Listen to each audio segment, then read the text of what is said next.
The second criteria is systematic, and systematic just means two things. It means that we teach one pattern or one sound symbol correspondence at a time, and we teach them in a developmental sequence that we know kids will learn the letters and sounds. So we think about orthographic development, and we teach the letters and sounds in that sequence that's predetermined.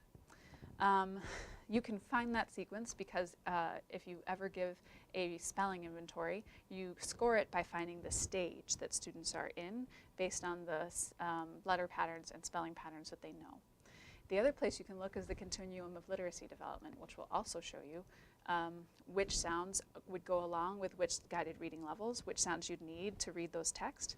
And you can also look in your first-hand phonics materials, which are already organized to teach those sounds in the sequence that we know kids learn them. So, for example, you teach the initial sounds, initial consonants first because they're the easiest to hear. So even if kids are still developing their phonemic awareness, they will be able to use those initial consonants to learn sound symbol correspondences so that they can read those words and write with those words in print.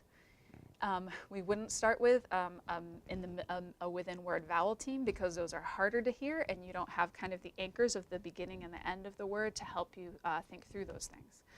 So this is a sort of an obvious one, except it comes up a lot when we're trying to prepare for a guided reading lesson or when you've pulled up next to a reader during an independent reading conference. You might notice that they are coming across texts that have lots of patterns they haven't learned yet. And you can help them through those words, give them hints, or just give them the words so that they can keep moving in their text. But we want to make sure that we are explicitly teaching the letter and sound patterns as they come in the sequence. That also means that right before a guided reading lesson or in a conference, you might want to highlight any of the words that you see that are coming up in their text that use the patterns you've been studying so far, because that'll be really great reinforcement. It also means that if you don't see any of the patterns you're working on in the text the kids are reading independently or the one that you happen to have that day for guided reading, you can still practice that pattern in word work even if it doesn't appear in that text, because we know that the practice, thinking back to explicit, is really important. So if the text isn't going to provide exposure, you can in beginning word work so that they have lots of reinforcement of the patterns you're studying at the moment.